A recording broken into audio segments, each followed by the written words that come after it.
Então, boa tarde, bom dia, boa noite a todos, né? Sei que tem pessoas que vão assistir essa aula, essa palestra, né? Esse compartilhamento de informações em outros momentos. Primeiramente, gostaria de agradecer o convite, né?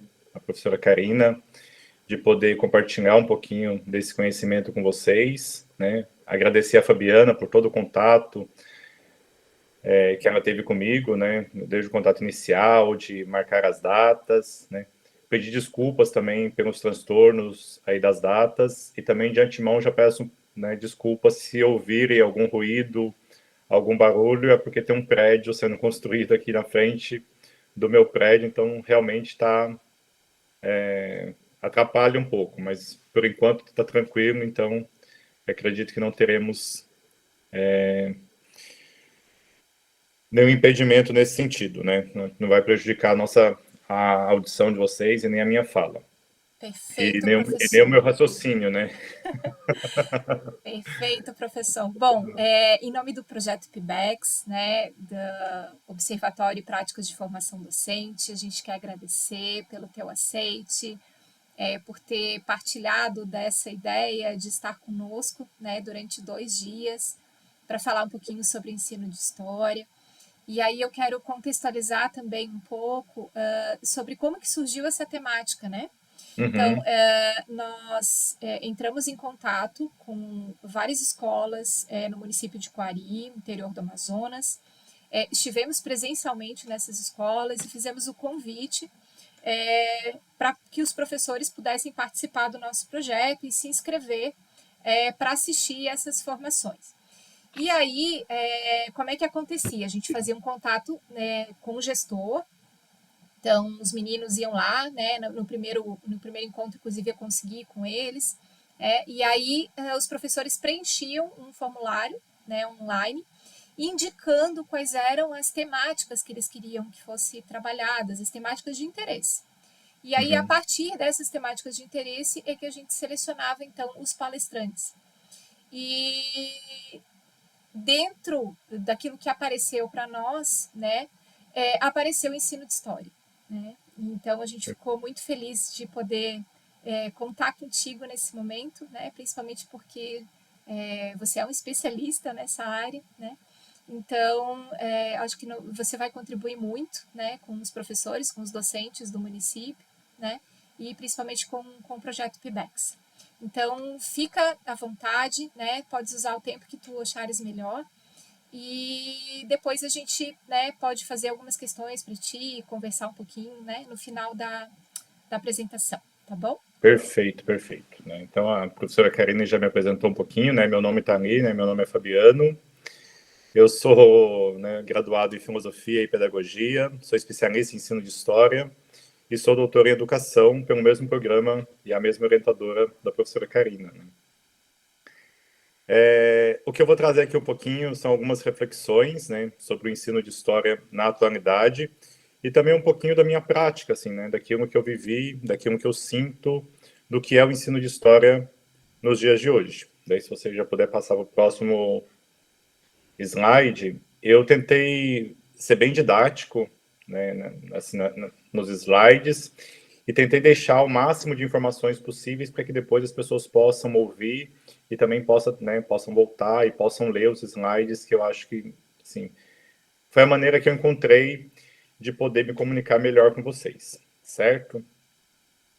Então, já que eu estou falando para um grupo de professores, né, de professores da rede municipal, da rede estadual, né, os primeiros anos de escolarização, né, de qualquer criança, de aluno, são de suma importância, pois muitas representações obtidas no tempo de criança irão perdurar ao longo da vida adulta. Nesse sentido, né, é que a nossa discussão aqui se faz necessária uma série de cuidados acerca do ensino de história e da maneira de compreender, né, o que é história, né, como se ensina história, né, o porquê de se ensinar história.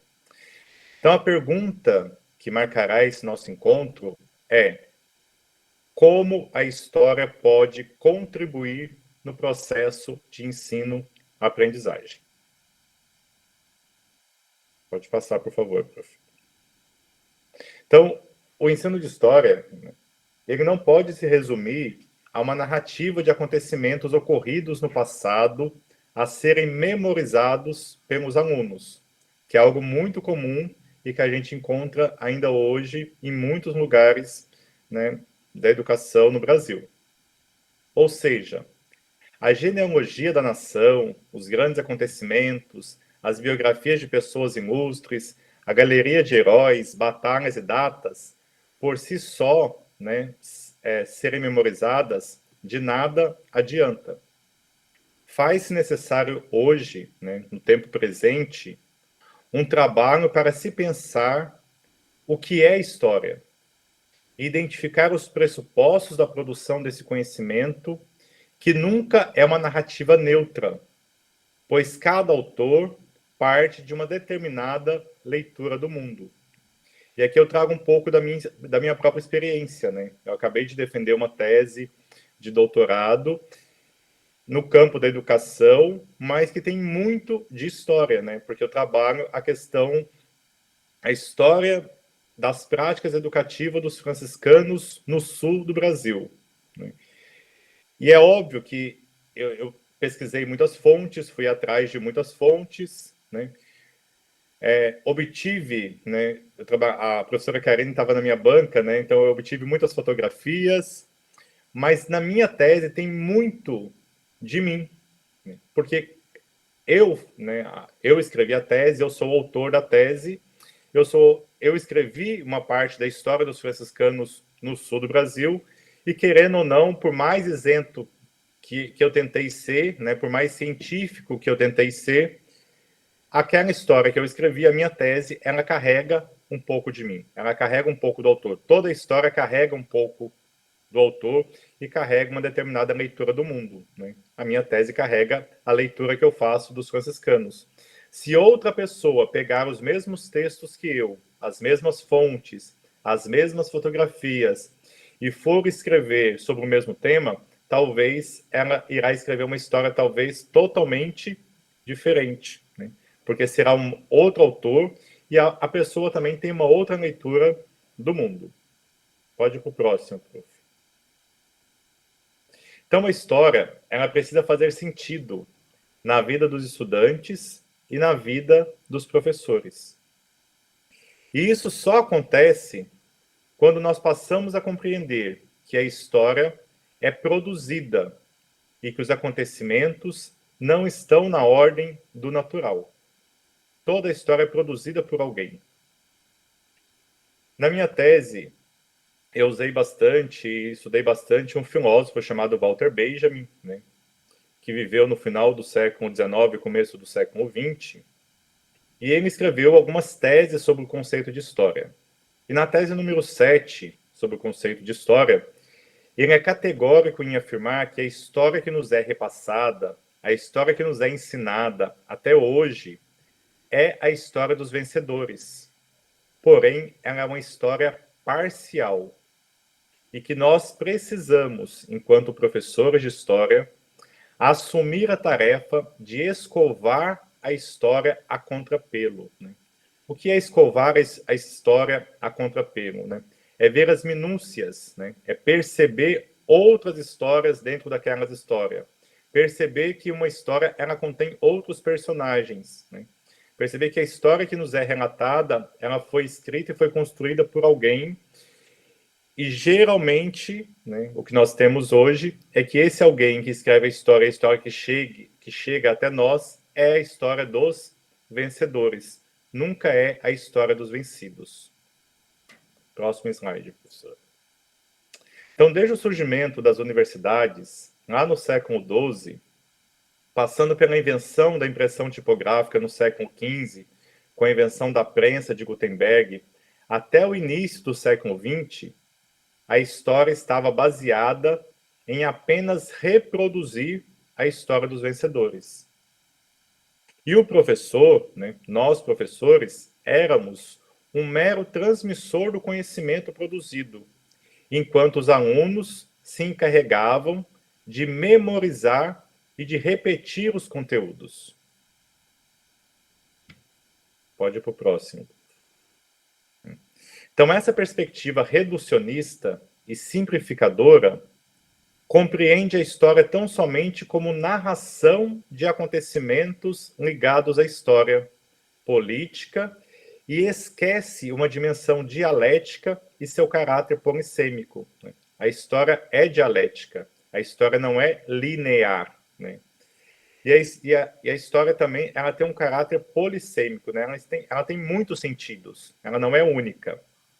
Então, a própria palavra história, ela vem da raiz indo-europeia wend, que significa ver. Ver é olhar para ter conhecimento. Em grego antigo, storien é procurar saber, informar-se. Nesse sentido, história significa procura, investigação. É um ver que desencadeia o saber. Então, na etimologia da palavra, a gente já vê que o que nós praticamos, né, o que nos foi repassado, não é uma investigação, mas às vezes uma mera memorização e repetição de alguns fatos. O próximo, prof. Então, como a renovação historiográfica, que ocorreu no início do século XX e que foi intensificada na década de 1980, a história da Europa Ocidental ela foi deixada de ser a verdadeira história da civilização e a América passou a fazer parte do currículo de maneira mais efetiva. Eu trouxe aqui alguns exemplos, né, para que a gente pudesse pensar um pouquinho sobre eles, né. O que estudávamos sobre a história do Brasil na escola, quando nós éramos estudantes, né? Que história do Brasil nos foi repassada? Que o Brasil foi descoberto, né? Que veio lá o navegador, Pedro Álvares Cabral, se perdeu no meio do mar e os ventos trouxe ele para o Brasil. Nós já sabemos hoje que, né, que isso não é verdade, né? Os portugueses já sabiam muito bem que existiam aqui as terras brasileiras, né? Pedro Álvares Cabral não chegou aqui com a sua esquadra por acaso, por ventos contrários, né? Eles tinham uma intencionalidade. Inclusive, hoje tem documentos, né, que provam isso, que Portugal sabia já da existência das terras da América, né? Eles vieram aqui com uma intencionalidade, mas nos foi contada uma outra história até a década de 80. Nós estamos próximos do dia 7 de setembro. O que representa essa data? 7 de setembro é o dia nós comemoramos a independência do Brasil. Mas será que a independência do Brasil ocorreu mesmo no dia 7 de setembro?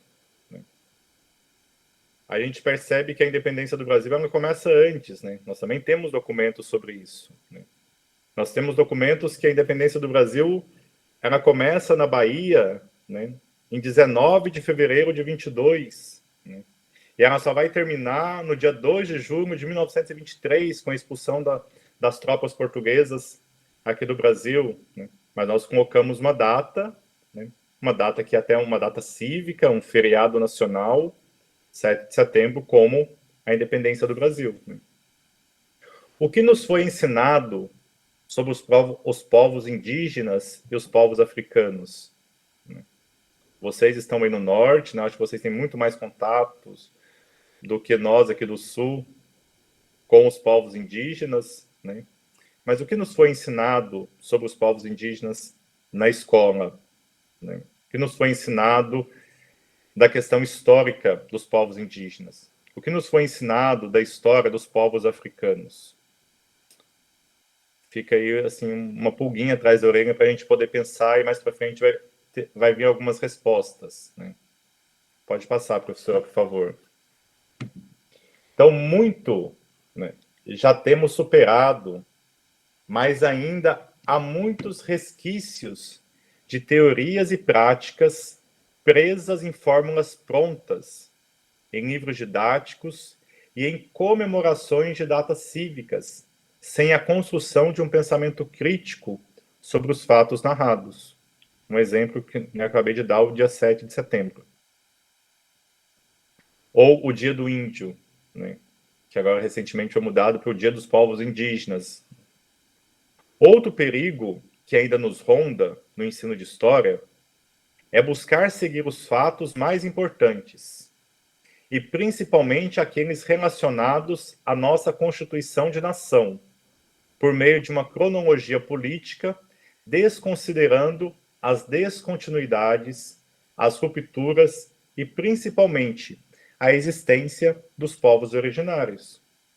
Muitas vezes nós vamos estudar história no ensino básico e nós dividimos a história em período colonial, o período imperial e o período da democracia, da república, né? Da república com as ditaduras e com as seus curtos espaços democráticos, né? Mas onde ficam as rupturas, né? Onde ficam as descontinuidades? Onde fica a história do Brasil antes da chegada dos portugueses, né? Onde fica a história dos povos originários? Pode passar, por favor. Então, infelizmente, isso é uma realidade, em muitos lugares, né, ainda subsiste o dogmatismo que geralmente leva o aluno a uma simples decoreba do que está no livro didático, como se a narrativa contida ali fosse uma verdade absoluta. Não leva o aluno a pensar, a ter uma criticidade sobre aquilo que está lendo. A simples memorização dos fatos históricos, de datas, nome dos heróis, não busca estabelecer relações, compreender os textos e os estatutos da sua produção. E aí que a gente precisa ficar bem atento, né, em que história queremos ensinar. Próximo, por favor, prof. Então, diante disso, né, eu não tenho fórmulas prontas. A gente aprende a ser professor, a ser historiador, na prática do dia a dia e procurando teorias que possam qualificar o nosso trabalho. E aqui, no caso, o nosso trabalho como professores de história, como historiadores, ou como alguém que procura fazer, né, uma pesquisa histórica. Se eu posso contribuir com algo, né, é dizer que nós precisamos educar nossos alunos para a compreensão do conhecimento histórico. E, para tanto, eu trago aqui algumas indicações para vocês. São algumas indicações, algumas provocações do que nós podemos fazer para quebrar esse paradigma da história de uma simples memorização, de uma simples decoreba, e que possa levar os nossos alunos a refletir sobre os fatos históricos e realmente refletir o que é história. Próximo, por favor, prof. Então, o primeiro passo, né? Nós precisamos internalizar em nós que todo conhecimento é produzido por alguém. Todo conhecimento, ele tem uma intencionalidade e ele carrega uma subjetividade de cada indivíduo.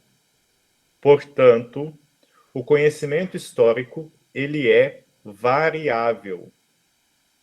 O ponto de vista do enunciador interfere na forma e no conteúdo do enunciado. É aquilo que eu contava para vocês da minha tese de doutorado. Eu tive uma visão diante das minhas fontes, diante das fotografias em que eu pesquisei.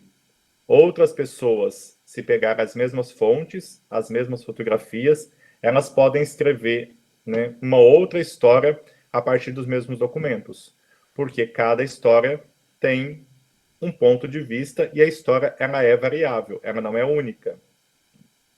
A história, então, ela é um campo de debates, é um campo de conflitos, é um campo de pesquisa, é um campo de produção de saberes, é um campo de compreensão e de interpretação das várias versões de um mesmo acontecimento. Pode passar, por favor, prof. Então, essa ideia de que a história é um construto social. Ela é construída e ela é mutável. A história não é imutável. A história não é única. Não existe apenas uma versão dos fatos. Existem versões das histórias, né? Então, a periodização, a constituição de heróis, a instituição de feriados e de festas cívicas, a seleção de personagens a serem homenageados, a história escrita, entre outros, são produtos de grupos sociais, os quais procuraram representar, significar e expressar certas ideias, com base em determinada concepção de cidadão, de nação, de história e de mundo, dentro de um respectivo contexto político, social e econômico.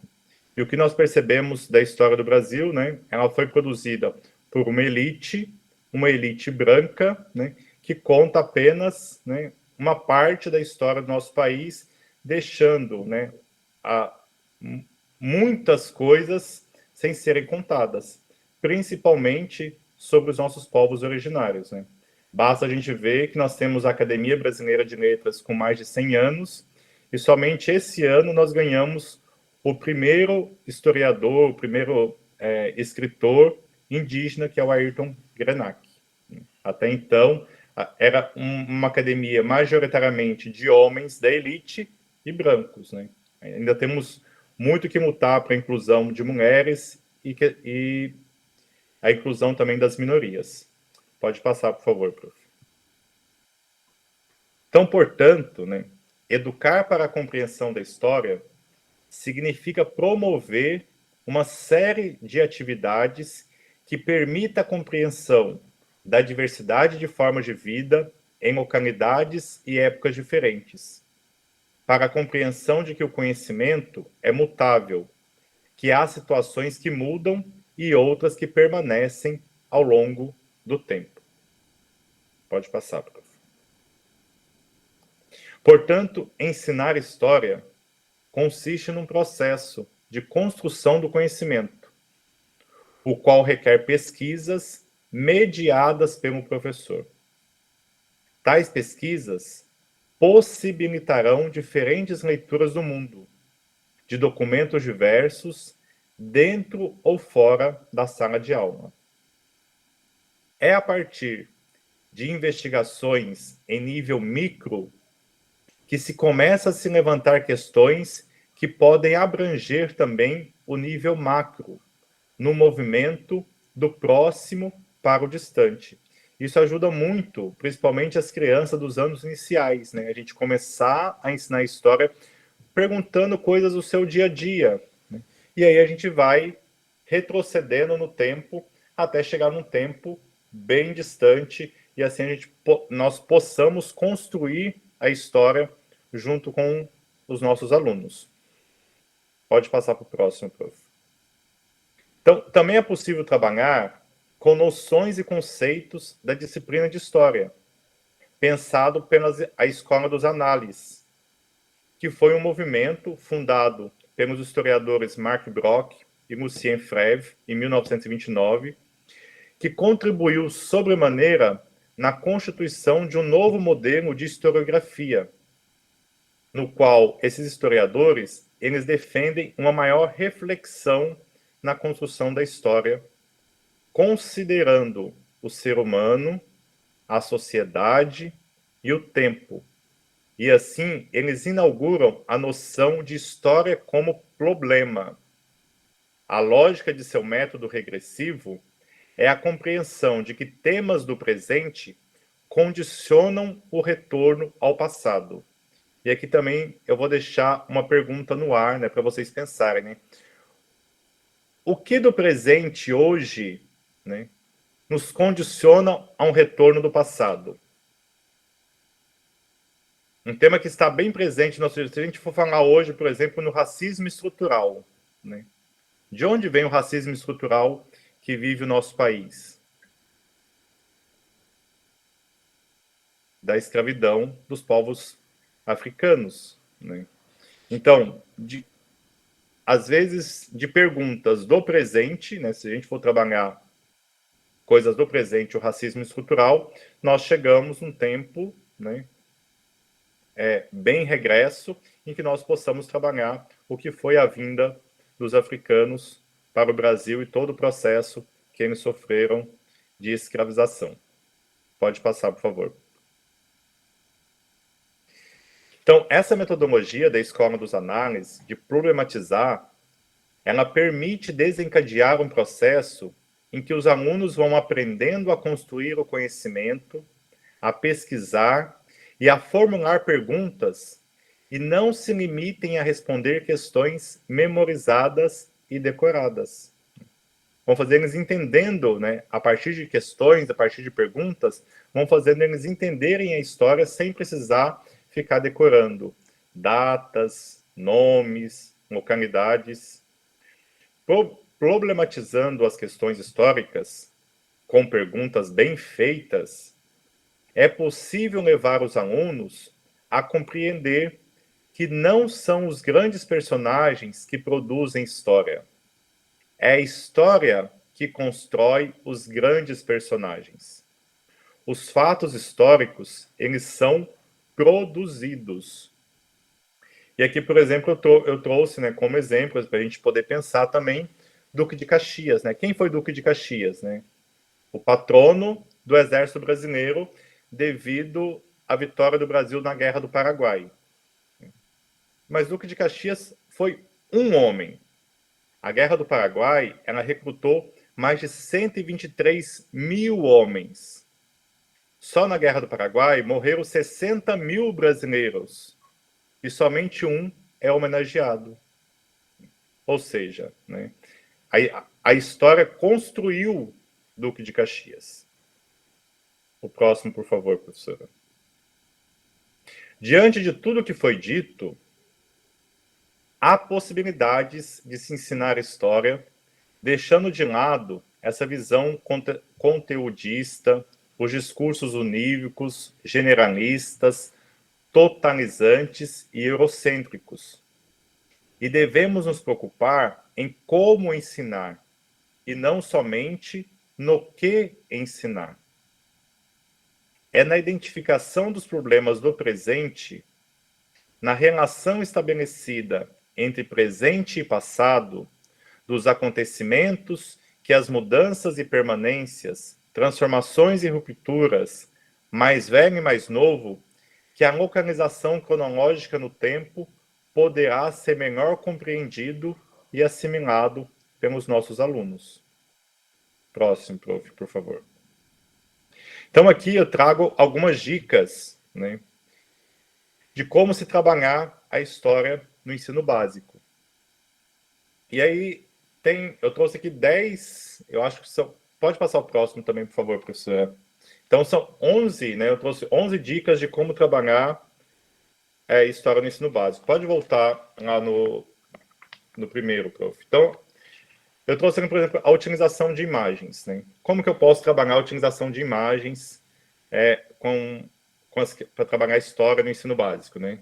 Eu posso trabalhar com ilustrações, explorar o que essas ilustrações apresentam, o que elas representam, levar a entender que a imagem é uma construção, é uma representação do real e, portanto, também é uma fonte histórica.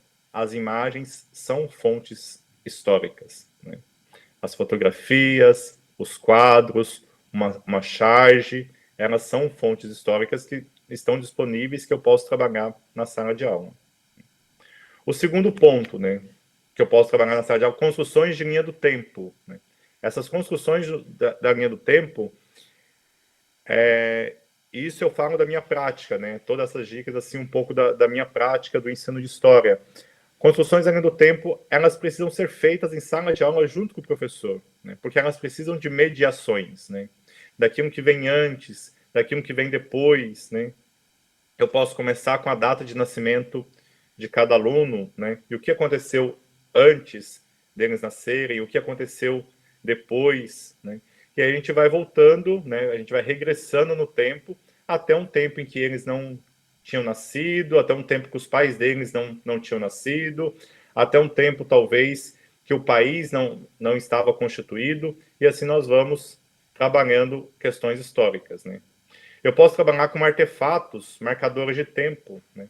Hoje nós usamos, né, nós somos escravos do celular, né? Eu estou aqui marcando o meu tempo, né? A gente usa sempre hoje relógios digitais, né? mas sempre houve relógios digitais, como que as pessoas marcavam o tempo? Eu posso aí construir, né, N exemplos, né, de como que as pessoas marcavam o tempo, né? Marcavam o tempo com pedras, ampulhetas, né?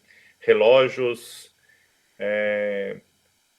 não relógios digitais, relógios analógicos, né? Então, assim, tem uma N de possibilidades que eu posso trabalhar em sala de aula com os alunos para trabalhar a história com artefatos que são marcadores do tempo, para fazer com que os alunos entendam o que é o tempo.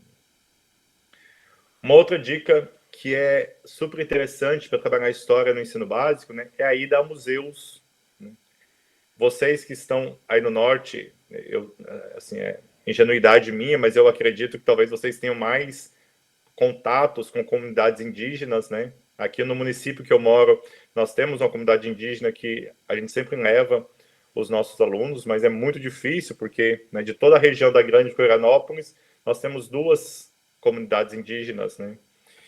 E não dá, eles não conseguem receber todos os alunos, né? Eu acredito que aí talvez seja mais fácil, mas comunidades quilombolas, né? Por incrível que pareça, né, a professora Karina, que é aqui de Floripa, né, Manezinha, sabe que Floripa, a história dos africanos aqui, ela é totalmente invisibilizada, né?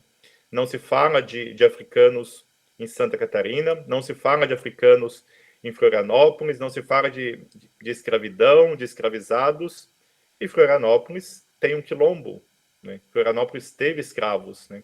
Somente a história foi invisibilizada, né? A história não foi contada, né? É a história não contada. Visitas aos centros históricos também das cidades é muito interessante, né? E isso tudo, a ida ao museu, a comunidades indígenas, a comunidades quilombolas, a visitas aos centros históricos das cidades, elas podem ser trabalhadas depois, né? Eu posso fazer uma preparação antes com as crianças, com os alunos, mas depois isso pode ser explorado por muitas e muitas aulas, né? Uma ida ao museu, né? Quanta coisa que as crianças podem ver do passado, né? Conversando com as pessoas mais velhas, uma comunidade indígena, né? Uma cultura totalmente diferente daquelas que vivem, numa comunidade quilombola, né? Visita aos centros históricos, né? Quanta coisa nós temos, né? O centro de Manaus mesmo, né? O teatro de Manaus. Quanta história tem apenas num prédio no Teatro Municipal de Manaus, né?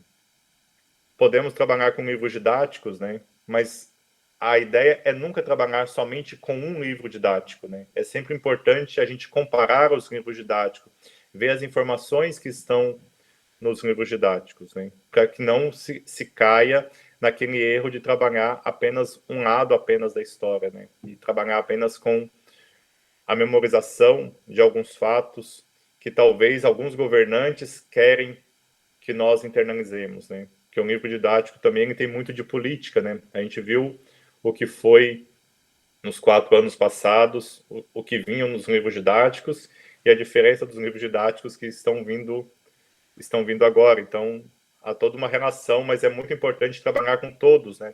Trabalhar com mais de um livro didático, né? Às vezes com vários. Isso é bem importante. Pode passar, professora, para as próximas dicas, né? Trabalhar o calendário, né? No calendário nós temos aí uma variedade de datas cívicas, né? De feriados, de por que alguns dias são feriados e outros não, né? Por que o 7 de setembro é feriado e o 22 de julho, que foi a expulsão dos portugueses do Brasil, não é feriado, né? Quem instituiu o 7 de setembro como a independência do Brasil?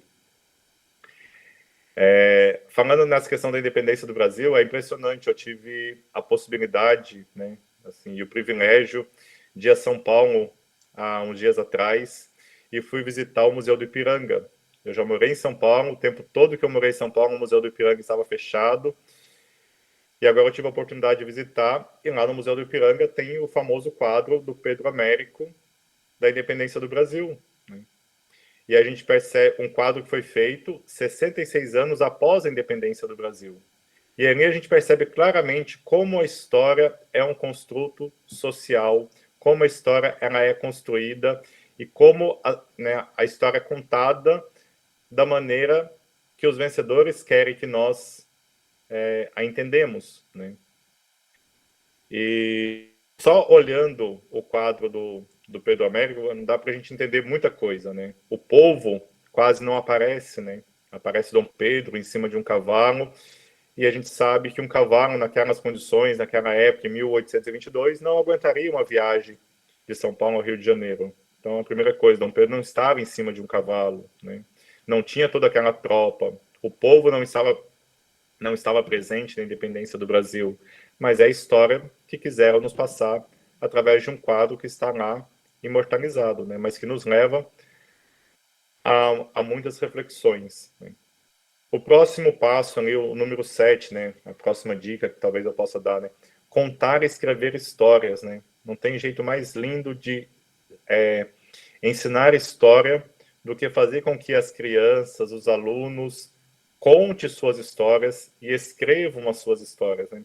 Todos nós temos história, né? Nós, nesse momento aqui, né, eu brincava antes do início com a professora Karina, né? Ela contando todos os perrengues aí que se passa, principalmente aqui na gravação de uma simples aula, né? É que nós estamos fazendo história, porque isso aqui vai virar história, né? Com o tempo, vai virar história.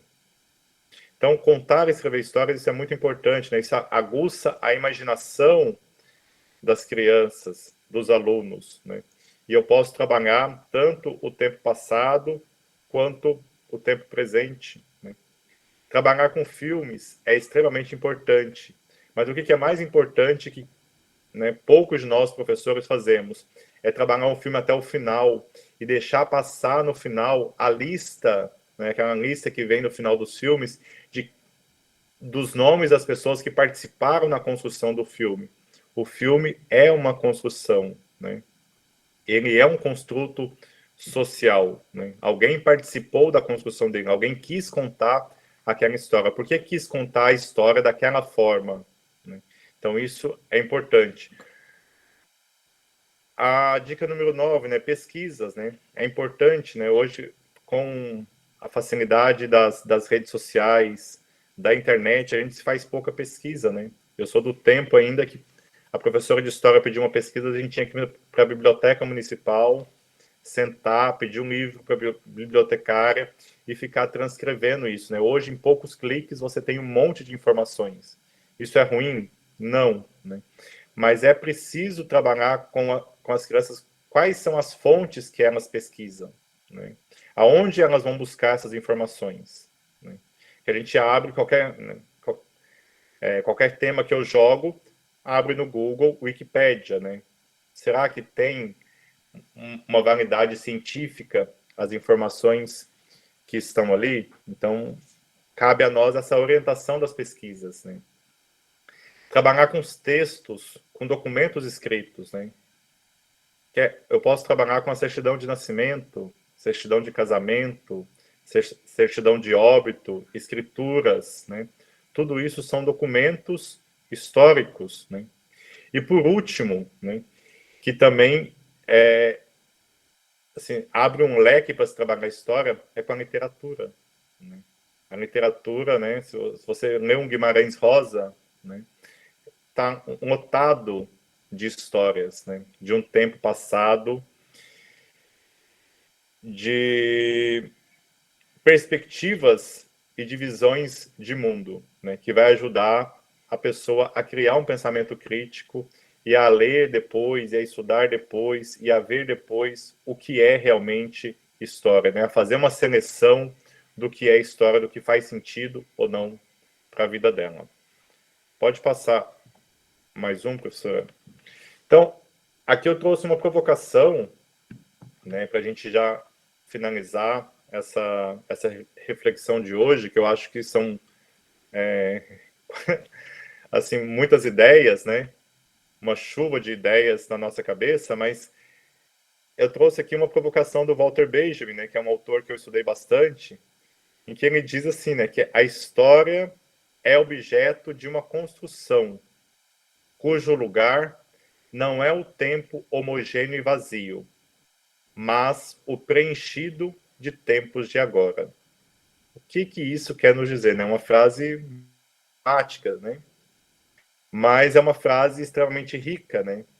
A história, ela é a construção, mas ela não é uma construção de um passado.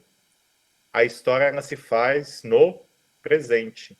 É a partir das perguntas que eu faço no presente, a partir das questões que eu faço no presente, a partir das curiosidades que eu faço no presente, é que eu posso buscar no passado respostas a essas perguntas, né? Respostas a essas indagações. Né? Por isso que é importante a formação de um pensamento crítico, né? No ensino de história. Porque quanto mais eu perguntar, quanto mais eu tiver indagações, né? De coisas, de percepções que rondam o meu presente, eu vou conseguir buscar essas informações no passado e entender o presente em que nós estamos. E por último, prof, né, eu gostaria, né, não sei se eu esclareci um pouquinho sobre o ensino de história, né, eu acho que é muita informação em pouco tempo, assim, né, mas eu tentei sintetizar e ser o mais didático possível, né. Gostaria, né, de deixar aqui a minha gratidão por esse espaço de troca de conhecimento e por me permitir fazer parte da história de cada um de vocês, que depois vai ler esses slides, né, vai me ouvir, né, e por último eu deixo as referências, né, de onde eu pesquisei e eu olhei para poder ter essa conversa com vocês, e lá no primeiro slide tem o meu contato, né, quem se sentir à vontade, quiser fazer perguntas, pode mandar um e-mail ali que, na medida do possível, a gente vai conversando e vamos trocando experiências, né? Então, Era isso professor, por hoje. eu vou interromper aqui o compartilhamento, para a gente conversar aqui um pouquinho agora. Só me confirme se interrompeu. Interrompeu. Então, professor Fabiano, são tantas questões, eu acho que para pensar no ensino de história, e eu fico recordando também um pouco da minha experiência como professora dos anos iniciais, né? Estou nesse momento professora da UFAM, mas fui durante 28 anos da minha vida professora da Uhum. educação básica, né? Isso me constitui como docente também do ensino superior, né? Toda essa experiência. E eu fico pensando no grande desafio que é estar numa escola pública, com todos os problemas infraestruturais, de material, de logística, enfim, né, toda a dificuldade que certamente os professores cursistas, né, que estão participando também do projeto de extensão, vivenciam todos os dias, né? Sim. E fico pensando em como trabalhar com essa nossa nova perspectiva de história, né? Em que muitos de nós também não foram formados para trabalhar dentro dessa nova perspectiva, né? De pensar para além da visão do colonizador, né? De Uhum. trazer um protagonismo negro, um protagonismo indígena que não existia e principalmente assim diversificar as nossas fontes, né? Porque as nossas fontes de trabalho ainda estão muito tradicionais, né? A gente tem Sim. às vezes muito mais só o livro didático, né, dentro da sala de Uhum. aula. E eu achei interessante que você falou, né, da questão, inclusive, não é um problema usar o livro didático, o problema é, às vezes, ficar preso a um único material, a uma única coleção, a um único autor, né? E os desafios são colocados também na escolha desses materiais, né? Porque eu fico lembrando aqui no meu tempo de professora que a gente tinha, às vezes, uma tarde para escolher livro didático. E Então, às vezes a gente nem escolhe, né? Às vezes nem é escolhido, é mandado, né? Então, ainda tem isso, né? Eu ainda tive o privilégio, né, de conseguir escolher, mas às vezes era uma tarde que a gente tinha para escolher, né? Então Não, ficava ano aquele passado. monte de coleções ali disponíveis e a gente ali se dividindo para tentar ler minimamente o que estava e tinha que tirar já uma coleção, né? E, e assim, eu queria te ouvir um pouquinho falar a respeito desses desafios, assim, né? A gente está aqui no estado do Amazonas, é um estado muito diverso, né? Então, a capital é uma realidade, os municípios de interior são outras. Uhum. E ainda tem toda uma diversidade dos municípios do interior, a gente não pode colocar todos numa mesma caixinha.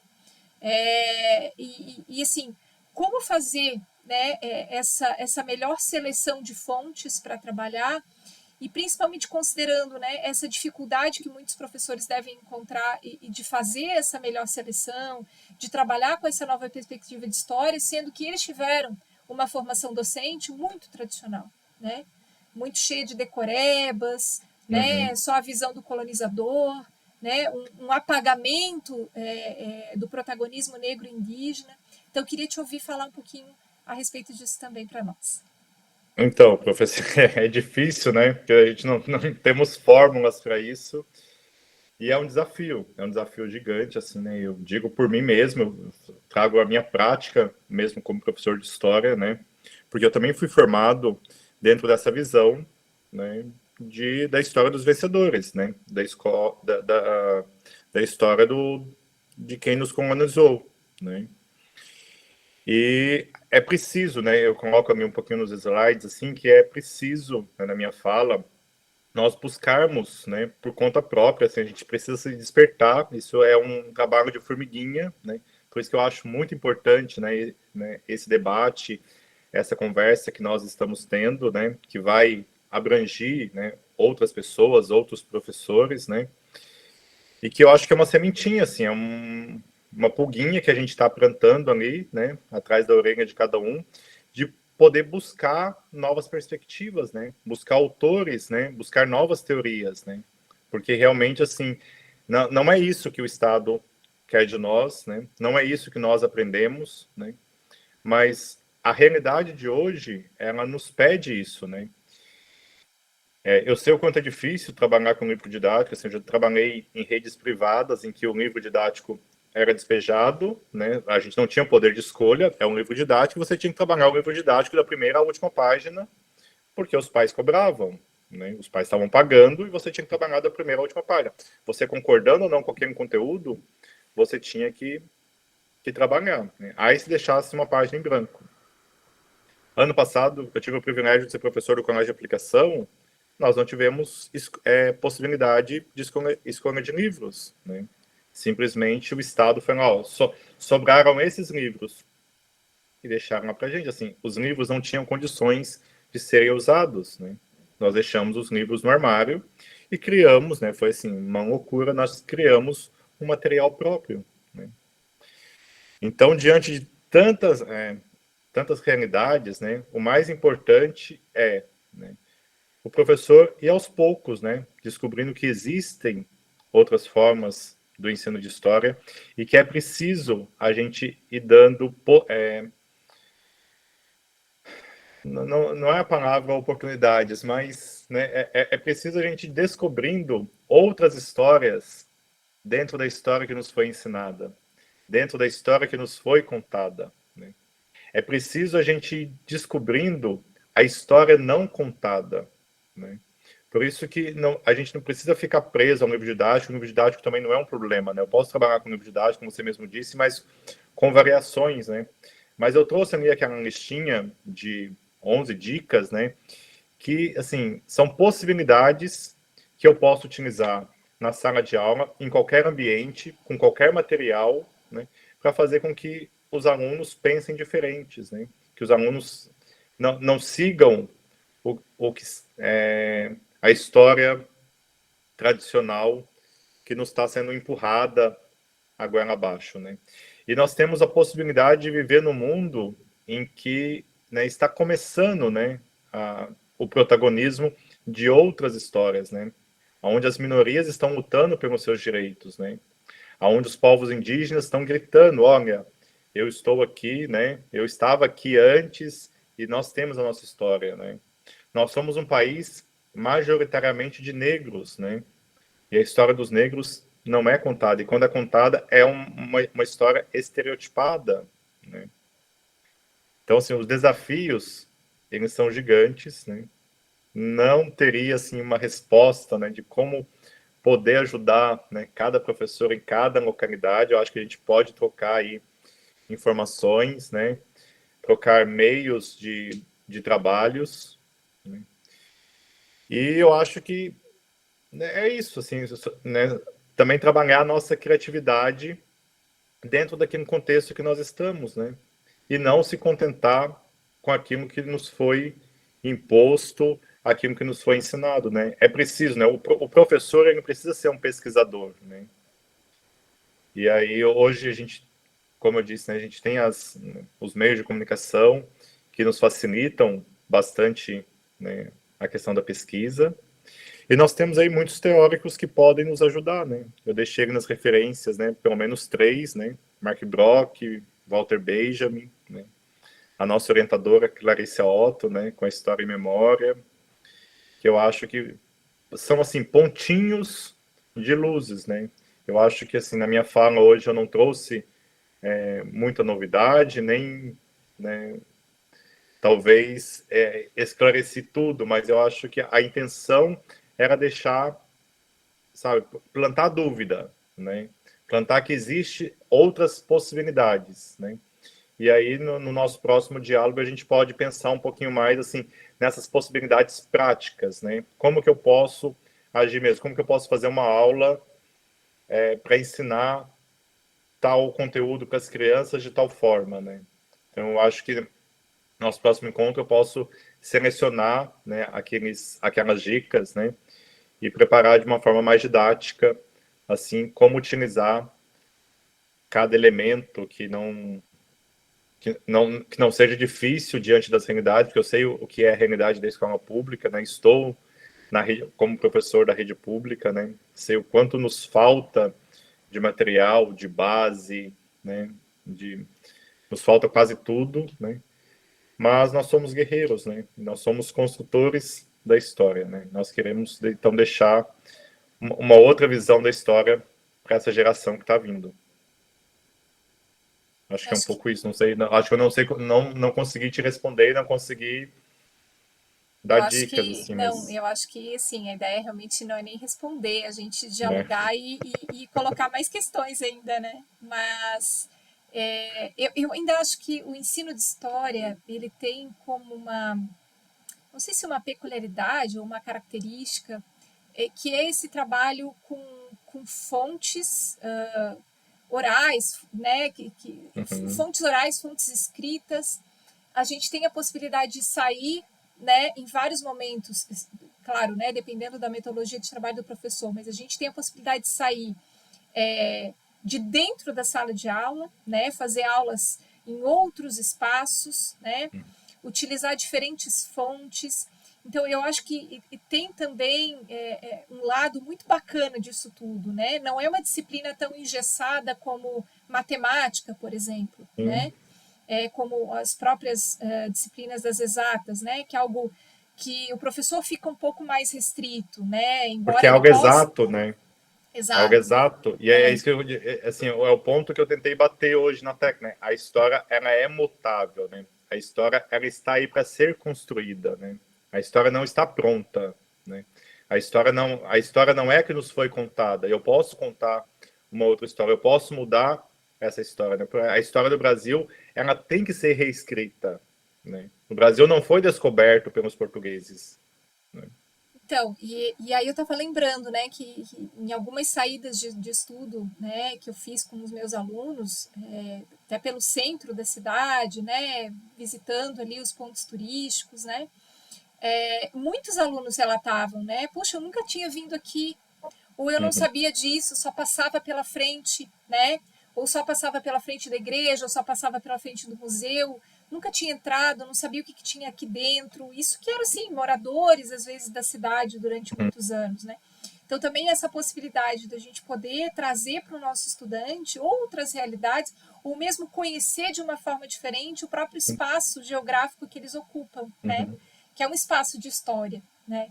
Então, e de modo geral, né, os estudantes gostam muito da disciplina de história, né? Sim. Não tem tanta resistência quanto tem com relação a algumas outras disciplinas por motivos diversos, né? Mas geralmente história eles gostam muito, né? Então tem também essa positividade que o estudo e o ensino da história traz, né? Principalmente com crianças e adolescentes aí, né? que É, passeiam eu, pela cidade, enfim, que viajam muitas vezes, né? E que têm a possibilidade, então, estar tendo contato com aspectos históricos também de outros lugares, né? e eu acho que e a grande missão que nós temos é essa questão de construção de um pensamento crítico, né? Porque em muitos lugares não tem filosofia, não tem sociologia. E quem cumpre esse papel são os professores de história, né? Então somos nós que fazemos não, né? Nós temos que desenvolver esse pensamento crítico em nossos alunos, né? E aí esse pensamento crítico justamente nisso, né? Com as saídas, com a interação com outras fontes, né? Com outros documentos, né? Não só ficar preso ali no livro didático, e realmente nós temos essa possibilidade de fazer muitas outras coisas fora do espaço escolar, né? Professor Fabiano, já estamos ansiosos pelo próximo encontro, né? Acho que o senhor, né, vai nos trazer aí outras também perspectivas de trabalho pedagógico, né, dentro do ensino da história. Francisco, tem alguma questão para fazer para o professor? Fica à vontade. Não, professora. Mas gostei da palestra. Tá certo. Espero que tenha contribuído com algo assim, né? Que tenha ficado algo para deixar pensar. O intuito era justamente esse, assim, esse primeiro encontro, fazer pensar sobre o que é a história, né? Perfeito. Então, Sim. professor, a gente agradece muito sua participação conosco, né? Eu que agradeço.